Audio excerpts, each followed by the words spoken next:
my garden friends. This is Jersey Shore Lisa from MyNJGarden.com, and today I wanted to show you some of the fruit trees in the yard that are going to actually produce probably for the first time this year, the first harvest. Now, this front yard food forest in Ocean County, New Jersey is about 5 years old now, but all the plants weren't installed at the same time. I installed more plants year after year, but some of the oldest ones and some of the ones that took the longest to produce seems to be, to me, that we're actually going to get a harvest this year, and I'm very excited about it. And I wanted to show you which ones actually look like they're going to produce. This one behind me is called a Red Haven peach tree, and though it did flower for the past 3 years, this finally looks like it's going to have a crop of peaches that's going to make it. It's made it past the drop stage, and these peaches seem to be plumping up and they look pretty good. Take a look. Now, the Red Haven peach was a potted tree. It wasn't a bare root tree. So that's really one of the only potted trees that I've put in the yard. I believe this came from Home Depot, and this looks like it's doing really well. Its pollinator is over here. This is a bonfire peach tree. It's the one with the red leaves. And you can see that this has some peaches on it as well. But this is a much older tree. This never really produced fruit that was good to eat out of hand. The peaches always stayed fairly small and really hard. So I just really am using it as an ornamental and as a pollinator. The flowers are beautiful in the early spring and the leaves stay nice and red all season. So I leave these peaches for the wildlife, and then I clean up whatever has fallen on the ground and is left by midsummer so that it doesn't spread any kind of disease around the yard. Let's go see the next plant. Here I'm standing in front of my hardy kiwi. These are Arctic Beauty kiwi, and there's a male and a female plant. They're dioecious, which means you need a male and a female plant in order to make fruit. When you buy kiwi and install them in your yard, you only need one male to pollinate multiple female plants. So you can have like 4 female plants to 1 male plant, and you'll have fruit on all those female plants as long as the bees have access to the male flowers too. This is, as a hardy kiwi, it's not like the kiwis you would buy in the grocery store. Those tend to be about that size of an egg maybe, and they're fuzzy, and you generally peel them before you eat them. Hardy kiwi taste the same, but they are kind of the size of big grapes, and you just eat the whole thing. You don't peel them. But it hasn't fruited yet. The first year that I had these at this property, I had them in pots, and then I put them in the ground. So I think they've been in the ground for about 3 years now, and they're finally flowering for the first time, but there's just this one little bunch of flowers. So even though I won't get to harvest these this year, I wanted to show you what the flowers look like. It's pretty exciting.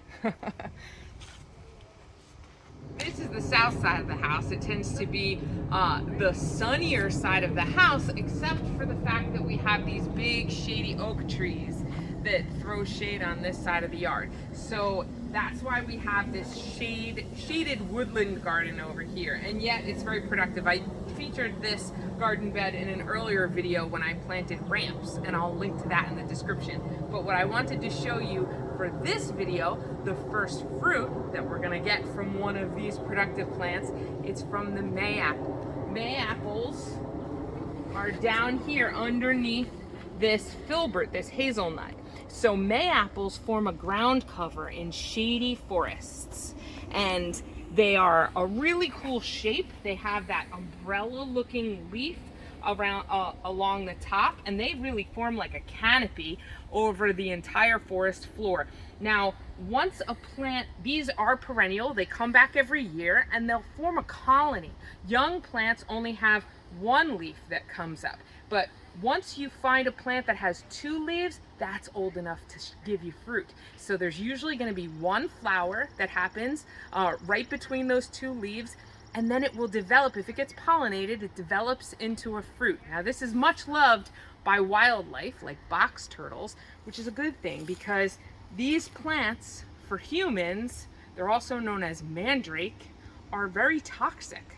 The leaves, the roots, the stems, the flowers, and the unripe fruit are all poisonous until the fruit becomes very ripe. It will be a deep yellow, it'll smell tropical, and then you know it's safe to eat. So they say. I'm not gonna eat it, but let's take a look at the fruit.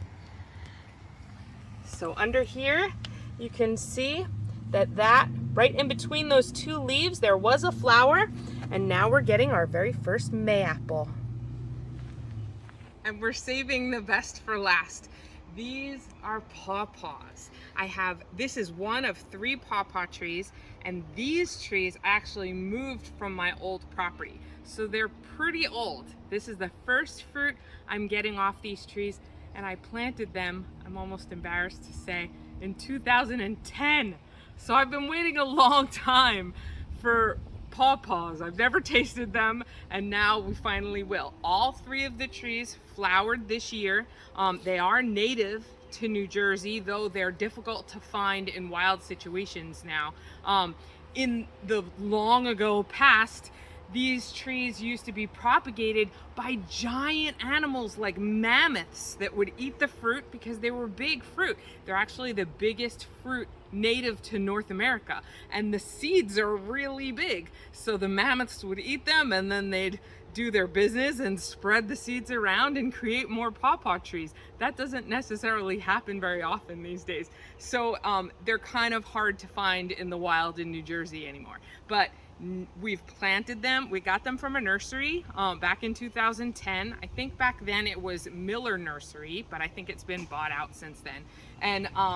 And they grew in our home, at our home in Beechwood, and then we moved them in 2015 and brought them here. They did not like being moved. So pawpaws tend to have a very deep tap root.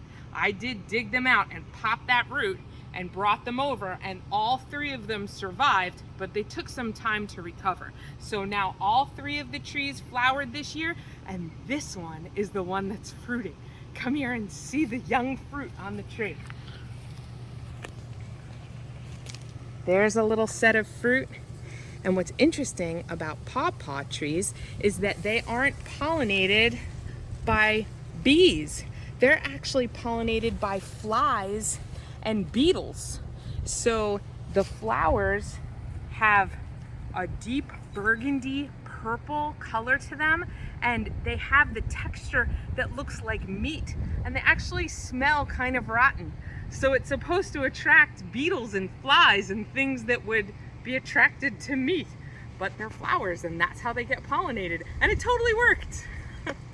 Thanks so much for watching. Please leave me a comment and subscribe to the channel. That would be so great. Have a great day and happy gardening.